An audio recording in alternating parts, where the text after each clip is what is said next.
সেনাবাহিনী, BGB, police, RAB ও এপিবিএনের বিশাল বাহিনী অভিযান পরিচালনা করছে দুর্ধর্ষ সন্ত্রাসীদের আস্তানা বলে খ্যাত জঙ্গল সলিমপুরে।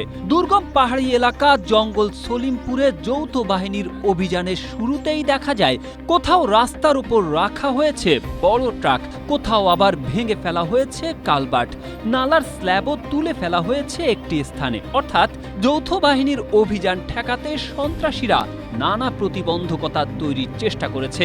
আর তাই প্রশ্ন উঠেছে, অভিযানের খবর কি আগেই পেয়েছেন জঙ্গল সলিমপুরে থাকা সন্ত্রাসীরা? স্ট্রবেরি সুপার ডটেড ও ক্লাসিক ভ্যারিয়েন্টে সেন্সেশন জাগুক শিহরণ।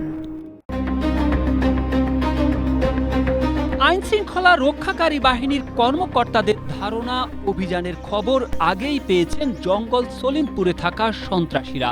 তাই অভিযানের আগেই অর্থাৎ গতকাল রাতেই এসব প্রতিবন্ধকতা তৈরি করেছে সন্ত্রাসীরা। দুষ্কৃতিকারীদের প্রতিবন্ধকতা তৈরির কথা স্বীকার করেন পুলিশের চট্টগ্রাম রেঞ্জের অতিরিক্ত ডিআইজি নাজমুল হাসান। সাংবাদিকদের তিনি বলেন, ছিন্নমূল ও আলীনগর জঙ্গল সলিমপুরেরই অংশ। ছিন্নমূলের পরেই আলীনগর। ছিন্নমূল যাওয়ার পর আলীনগর ঢোকার আগে রাস্তায় একটি ট্রাক দিয়ে ব্যারিকেড দেওয়া হয়। যত বাহিনী আছে তারা এটি সরিয়ে সামনে এগোয়। কিছু দূর পরে সম্ভবত রাতের আধারেই একটি কালভার্ট ভেঙে ফেলা হয়েছে। পরে কালভার্টের ওই অংশ ইট বালি দিয়ে ভরাট করে যৌথ বাহিনীর গাড়ি আলীনগরে প্রবেশ করেছে। অভিযান শুরুর আগেই কিভাবে ঘটল এসব ঘটনা জানতে চাইলে নাজমুল হাসান বলেন, এটি অনেক বড় অভিযান। এখানে বিভিন্ন বাহিনীর লোকজন আছে। জঙ্গল সলিমপুর এলাকা যারা নিয়ন্ত্রণ করে তাদের সিএনজি, অটোরিকশা চালক থেকে শুরু করে বিভিন্ন সোর্স রয়েছে, কোনোভাবে হয়তো জেনে গেছে। সকাল ৬টা থেকে শুরু হওয়া এই অভিযানে যৌথ বাহিনীর প্রায় ৪,০০০ সদস্য অংশগ্রহণ করেছেন।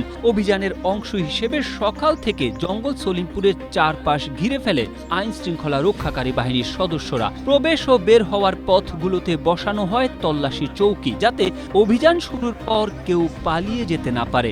আইন শৃঙ্খলা রক্ষাকারী বাহিনীর সদস্যরা বিভিন্ন দলে ভাগ হয়ে অভিযানে অংশ নেন। চট্টগ্রাম নগরের বায়েজিদ বোস্তামি থেকে ২ কিলোমিটার পশ্চিমে এশিয়ান উইমেন ইউনিভার্সিটি। এর বিপরীতে লিংক রোডের উত্তর পাশে ৩,১০০ একর জায়গায় জঙ্গল সলিমপুরের অবস্থান।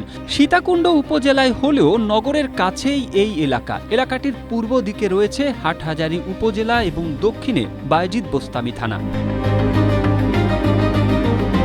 Tarique Ahmed, Asia post.